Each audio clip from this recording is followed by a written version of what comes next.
നമസ്കാരം.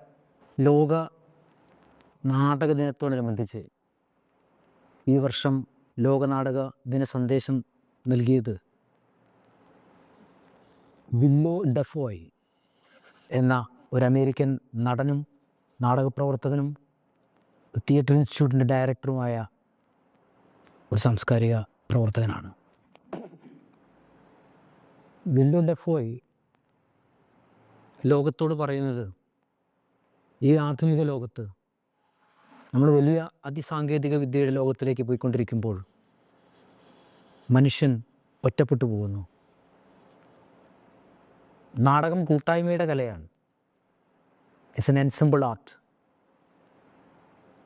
നാടകത്തിന് മാത്രമാണ് ഈ ഒറ്റപ്പെടലിനെ എതിരെ പ്രതിരോധിക്കാൻ കഴിയുക എന്നാണ്. പുതിയ സാങ്കേതിക വിദ്യകളെല്ലാം, ഇനിയിപ്പോൾ ഏറ്റവും പുതുതായി നമുക്ക് വരാനിരിക്കുന്ന ആർട്ടിഫിഷ്യൽ ഇൻ്റലിജൻസ് വരെ, നിർമ്മിത ബുദ്ധി ഉപയോഗിച്ച് ചെയ്യപ്പെടാൻ പോകുന്ന കലകളാണ് ഇനി ഇവിടുന്ന് അങ്ങോട്ട് അധികം താമസമില്ല, അടുത്തൊരു 5 വർഷത്തിനകത്ത് തന്നെ മുഴുവൻ ലോകവും വ്യാപിക്കാനിരിക്കുന്നത്. ഇപ്പോൾ തന്നെ ഈ നിർമ്മിത ബുദ്ധി ഉപയോഗിച്ചുകൊണ്ടുള്ള സിനിമകളൊക്കെ ഉണ്ടായി തുടങ്ങി. നടൻ്റെയോ നടിയുടെയോ അഭിനേതാവിൻ്റെയോ അഭിനേത്രിയുടെയോ അഭിനയമോ അവതരണങ്ങളോ ഒന്നും വേണ്ടാതെ തന്നെ എല്ലാം സ്വയം സൃഷ്ടിച്ചെടുക്കാൻ എഐക്ക് കഴിയും. അപ്പോൾ മനുഷ്യനെ അപ്രസക്തമാക്കുന്ന ഒരവസ്ഥയിലേക്കാണത് ചെന്നു ചേരാൻ പോകുന്നത്. ആരംഭകാലത്ത് പ്രശ്നമുണ്ടാകില്ലെങ്കിലും അതിൻ്റെ പിന്നീടുള്ള കാലങ്ങളെല്ലാം അതിൻ്റെ 2 3 ഘട്ടങ്ങളിലേക്ക് എത്തുമ്പോൾ അത് തീർത്തും മനുഷ്യവിരുദ്ധമായി തീരാൻ സാധ്യതയുണ്ട് എന്നാണ് സ്റ്റീഫൻ ഹോക്കിങ്ങിനെ പോലെയും അതുപോലെ ആ വിഷയത്തിൽ വളരെയേറെ സർഗാത്മകമായി ചിന്തിച്ചിട്ടുള്ള സയൻറ്റിസ്റ്റുകൾ തന്നെ പറഞ്ഞിട്ടുള്ളത്. അതേതാണ്ട് ശരിയുമായിരിക്കും. അത്തരമൊരു വലിയ ഒരു അപമാനവീകരണം, മനുഷ്യവിരുദ്ധമായൊരവസ്ഥ, മാനവിക വിരുദ്ധമായൊരവസ്ഥ, അതിയാന്ത്രികത കൊണ്ട് മനുഷ്യവംശത്തിന് മുഴുവൻ വന്നു ചേരുമോ എന്ന് ഭയക്കുന്ന ഒരു സാഹചര്യത്തിലാണ് ഈ 2026 ഈ ഇദ്ദേഹത്തിൻ്റെ ഈ നാടക ദിനസന്ദേശം. വ്യക്തമായും അത് ശരിയാണ്.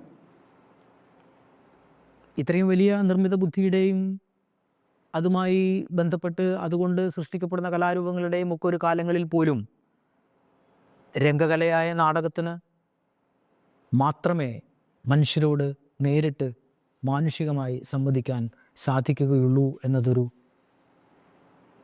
തർക്കമില്ലാത്ത യാഥാർത്ഥ്യമാണ്. കാരണം അത് നമ്മുടെ ആചാര്യന്മാർ പണ്ടേ പറഞ്ഞു വച്ചിട്ടുള്ളതുപോലെ ചതുർവിധാഭിനയത്തിലൂടെയാണ് നടൻ്റെ സംവേദനം. തൻ്റെ തന്നെ ശരീരവും മനസ്സും ശബ്ദവും ആണ് അവൻ്റെ മീഡിയം. ഒരു ചിത്രകാരന് ബ്രഷും ക്യാൻവാസും വർണ്ണങ്ങളും എങ്ങനെയോ, അല്ലെങ്കിൽ കവിക്ക് വാക്കുകളും വാഗ്ബിംബങ്ങളും പേനയും കടലാസും എങ്ങനെയോ, അതുപോലെയാണ് ഒരു നടന് തൻ്റെ തന്നെ സ്വന്തം ശരീരവും ശബ്ദവും മനസ്സും. ആംഗികം, വാചികം, സാത്വികം, ആഹാര്യം. ആഹാര്യം എന്ന് പറയുന്നത് പിന്നെയുള്ള ഉടുത്തുകെട്ടുകളും അലങ്കാരങ്ങളും വേഷവിധാനങ്ങളും ഒക്കെയാണ്. ആ വേഷവിധാനങ്ങളെ മാറ്റിവെച്ചാൽ പോലും മറ്റു 3 എന്ന് പറയുന്നത് ഈ നടൻ്റെ മാത്രം സ്വന്തം കൈമുതലാണ് ഒരു മനുഷ്യൻ എന്ന അർത്ഥത്തിൽ. അവിടെയാണ് രംഗകല എന്ന് പറയുന്ന നാടകം ഒരു പ്രിമിറ്റീവ് ആർട്ടായി മാറുന്നത്, ഒരു പ്രാക്തന കലയായി മാറുന്നത്. പരിണാമത്തിൻ്റെ ആദ്യ ദശകളിൽ, മനുഷ്യനായി തീർന്ന ആദ്യഘട്ടങ്ങളിൽ ഒരുപക്ഷെ മൃഗങ്ങളെപ്പോലെ തന്നെ ശബ്ദങ്ങളെ കൊണ്ടും അംഗചലനങ്ങളെ കൊണ്ടും സംവേദനം, വൈകാരികമായ സംവേദനങ്ങൾ നടത്തിയിരുന്ന മനുഷ്യൻ പിന്നീട് അതാണ് ആംഗികമായി ചെയ്തിരുന്ന ആ സംവേദനമാണ് പിന്നീട് നൃത്തമായി രൂപപ്പെടുന്നത്. ശബ്ദത്തിലൂടെയുള്ള സംവേദനമാണ് സംഗീതമായി മാറുന്നത്. അതുതന്നെയാണ് ഭാഷയായി രൂപപ്പെടുന്നത്, സാഹിത്യമായി മാറിയതും അതുതന്നെയാണ്. അപ്പോൾ അതിൻ്റെ ഏറ്റവും യഥാതഥമായ രൂപം എന്ന് പറഞ്ഞാൽ അത് ആംഗികം, വാചികം, സാത്വികം എന്ന് പറയുന്ന മനുഷ്യൻ്റെ ഈ പ്രകൃതിദത്തമായ ആ ഒരു നൈസർഗികത തന്നെയാണ്, നൈസർഗികമായ ആ കഴിവുകൾ തന്നെയാണ്. ആ കഴിവുകൾക്ക് അപചയം സംഭവിക്കാതിരിക്കുന്നിടത്തോളം കാലം മനുഷ്യനോട് സംവദിച്ചു കൊണ്ടിരിക്കും. നാടകത്തിലൂടെ സംവദിച്ചു കൊണ്ടിരിക്കും. അപ്പോൾ ഡെഫോയ് പറയുന്നത് ഈ നാടകം മാത്രമാണ് വാസ്തവത്തിൽ വരും കാലങ്ങളിൽ ഇതിനെ പ്രതിരോധിക്കാൻ മാത്രം ശക്തമായി തീരാൻ പോകുന്ന മാധ്യമം എന്ന് തന്നെയാണ്. ഈ മാധ്യമത്തിലൂടെ തന്നെ നമ്മളതിനെ പ്രതിരോധിക്കേണ്ടതുണ്ട് എന്ന് തന്നെയാണ്. അത് നമുക്കത് ലോകത്തോട് മുഴുവൻ പറയുക മാത്രമല്ല, നമ്മുടെയൊക്കെ ജീവിതത്തിൽ അത് നമുക്ക് പരിശീലിക്കപ്പെടേണ്ടതും ഉണ്ട്. വരും കാലങ്ങളിലേക്കായി നമുക്ക് നമ്മളെ സജ്ജരാക്കേണ്ടതുണ്ട്, അല്ലെങ്കിൽ നമ്മുടെ വരും തലമുറകളെ സജ്ജരാക്കേണ്ടതുണ്ട്. ഈ അതിയാന്ത്രികതയുടെ ഒരു മരവിപ്പിലേക്ക് ചെന്ന് പോകാതിരിക്കാൻ, അല്ലെങ്കിൽ ആ മരവിച്ച അതിയാന്ത്രികതയ്ക്കകത്ത് നിന്നുകൊണ്ട് മാനുഷികമായ വൈകാരികമായ സംവേദനം സാധ്യമാക്കാൻ ഈ രംഗകലയെ നമ്മൾ ആ രീതിയിൽ ഉപാസിക്കേണ്ടതുണ്ട്. അത് കച്ചവടവൽക്കരണമല്ല അതിനുള്ള മാർഗം. കച്ചവടവൽക്കരണം ഭീമമായ തെറ്റാണ് രംഗകലയോട് ചെയ്യുന്ന. രംഗകലയുടെ കച്ചവടം എന്ന് പറയുന്നത് ഏറ്റവും വലിയ ഒരു പാപമാണ് വാസ്തവത്തിൽ. കാരണം നമ്മളതിൻ്റെ ജൈവതയെ, അതിൻ്റെ സത്യസന്ധതയെ, മനുഷ്യനെ മനുഷ്യനാക്കി മാറ്റുന്ന ഓരോ യാന്ത്രികതയും മനുഷ്യനെ അപമാനവീകരിക്കുന്നു, ഡീഹ്യൂമനൈസ് ചെയ്യുന്നു. അങ്ങനെ അപമാനവീകരിക്കപ്പെടുന്ന അവസ്ഥയിൽ നിന്ന് വീണ്ടും മനുഷ്യനിലേക്ക് തിരിച്ചു പിടിക്കാനുള്ള മാർഗമാണ് ഈ നൈസർഗികമായ ഈ ആംഗിക വാചികാഭിനയ സാത്വികാഭിനയ രീതിയായ രംഗകല പ്രകടനങ്ങളെല്ലാം തന്നെ. അപ്പോൾ അതുകൊണ്ട് അതിനെ കച്ചവടവൽക്കരിക്കപ്പെട്ടതല്ല, അല്ലാത്ത രീതിയിലുള്ള വളരെ ഗൗരവതരമായ പരീക്ഷണങ്ങളും നിരീക്ഷണങ്ങളും പഠനങ്ങളും രംഗാവതരണങ്ങളും നമുക്ക് ഉണ്ടാകേണ്ടതുണ്ട്. അതുണ്ടാവും എന്ന പ്രതീക്ഷയിൽ നമുക്ക് ഈ 2026 എൻ്റെ ഈ നാടക സന്ദേശം, ഈ ലോക നാടക ദിനം നമുക്ക് ആചരിക്കാം, നമുക്ക് ആഘോഷിക്കാം. ഭാരതത്തെ സംബന്ധിച്ചാണെങ്കിൽ നമുക്കറിയാം, നമ്മളിതൊക്കെ പണ്ടേ പറഞ്ഞു കഴിഞ്ഞിട്ടുള്ള കാര്യങ്ങളാണ്. ഏറ്റവും പുതിയ കാലത്താണ് ഇപ്പം ഗ്രോട്ടോസ്കി എന്ന് പറയുന്ന ഏറ്റവും മഹാനായ പോളണ്ടിലെ നാടക സംവിധായകനും നാടകാചാര്യനും പൂവർ തിയേറ്റർ എന്ന പേരിൽ ശരീരവും ശബ്ദവും മനസ്സും മാത്രം മതി, ചെറിയ വേഷവിധാനങ്ങളും മാത്രം മതി, വേറെ വലിയ അലങ്കാരങ്ങളൊന്നും ആവശ്യമില്ല രംഗകലയ്ക്ക് എന്ന് പറഞ്ഞുകൊണ്ട് തൻ്റെ അന്വേഷണങ്ങളിൽ ഏർപ്പെട്ടതും പുതിയ ഹോളി ആക്ടർ എന്ന സങ്കല്പം മുന്നോട്ട് വെച്ചതും പരിശുദ്ധനായ നടൻ എന്ന സങ്കല്പം മുന്നോട്ട് വെച്ചതും അങ്ങനെ ധാരാളം ശക്തമായ രംഗാവതരണങ്ങൾ നടത്തിയതും. പിന്നീട് അദ്ദേഹം അതെല്ലാം ഉപേക്ഷിച്ച് ഏതോ ഒരു ആഫ്രിക്കൻ ദ്വീപിൽ പോയി അങ്ങനെ അവിടുത്തെ വനവാസികളോടൊപ്പം കഴിഞ്ഞ് അങ്ങനെ കാലയവനിക പോവുകയാണ് ഉണ്ടായത്. പക്ഷേ എങ്കിലും അദ്ദേഹം മുന്നോട്ട് വെച്ച ആ ഒരു രീതിയുടെ ശക്തി എന്ന് പറയുന്നത് പിന്നീട് ഭാരതത്തിൽ അത് ബാദൽ സർക്കാരൊക്കെ തേർഡ് തിയേറ്റർ എന്ന പേരിൽ, മൂന്നാം ലോക നാടകവേദി എന്ന പേരിൽ വലിയ ആർഭാടങ്ങളില്ലാതെ മനുഷ്യൻ്റെ ശരീരവും ശബ്ദവും അതിൻ്റെ ശക്തിയും ഉപയോഗിച്ചുകൊണ്ട് ഉള്ള സംവേദനങ്ങൾ സാധ്യമാകുന്ന തരത്തിലുള്ള രംഗാവതരണങ്ങൾ നടത്തുകയുണ്ടായി. നമ്മളിത് വളരെ ആദ്യം മുതലേ നമ്മുടെ ഏറ്റവും പൗരാണികമായ നമ്മുടെ സങ്കല്പത്തിൽ തന്നെ ഇതാണ് നമ്മൾ പറയുന്നത്. ആംഗികം വാചികം സാത്വികം ആഹാര്യം എന്ന് പറയുന്ന ചതുർവിധാഭിനയ രീതിയിലൂടെ തന്നെ ആണ് ഈ രംഗാവതരണങ്ങൾ എന്നും നിലനിൽക്കേണ്ടത്. മറ്റെല്ലാ കാട്ടിക്കൂട്ടലുകളും അതിന് പുറത്തുണ്ടാകുന്നത് മാത്രമാണ്. അടിസ്ഥാനപരമായി വേണ്ടത് നടൻ്റെ ശരീരവും ശബ്ദവും മനസ്സും തന്നെയാണ്. അതിനെ പരിശീലിക്കപ്പെടുകയും അങ്ങനെ നല്ല ശക്തന്മാരായിട്ടുള്ള ഇതിൻ്റെ സാധ്യതകളെല്ലാം പരമാവധി ഉപയോഗിക്കാൻ പറ്റുന്ന തരത്തിലുള്ള നടീനടന്മാരെ പരിശീലിപ്പിച്ചെടുക്കുക എന്ന് പറയുന്നതാണ് അതിനുള്ള ഏറ്റവും വലിയ ഒരു മാർഗം. ഞാൻ ഈ അവസരത്തിൽ മലയാള ഭാഷയുടെ ശക്തി, ചൈതന്യം വെളിവാക്കുന്ന CN ശ്രീകണ്ഠൻ നായരുടെ നാടകത്രയങ്ങളായ കാഞ്ചന സീതാ സാകേതം ലങ്കാലക്ഷ്മി എന്നീ നാടകങ്ങളിൽ നിന്ന് ലങ്കാലക്ഷ്മിയിൽ നിന്നുള്ള രാവണൻ്റെ ഒരു സംഭാഷണ ശകലം ഉരുവിടാൻ ആഗ്രഹിക്കുകയാണ്.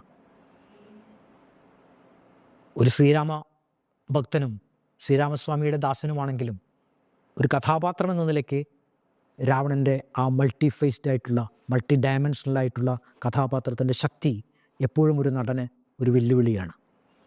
ലോകത്തിലെ ഏറ്റവും പ്രശസ്തമായ ഏറ്റവും ശക്തന്മാരായ 4 കഥാപാത്രങ്ങൾ ഏതൊക്കെയെന്ന് ചോദിച്ചാൽ നമ്മൾ ഈഡിപ്പസ്,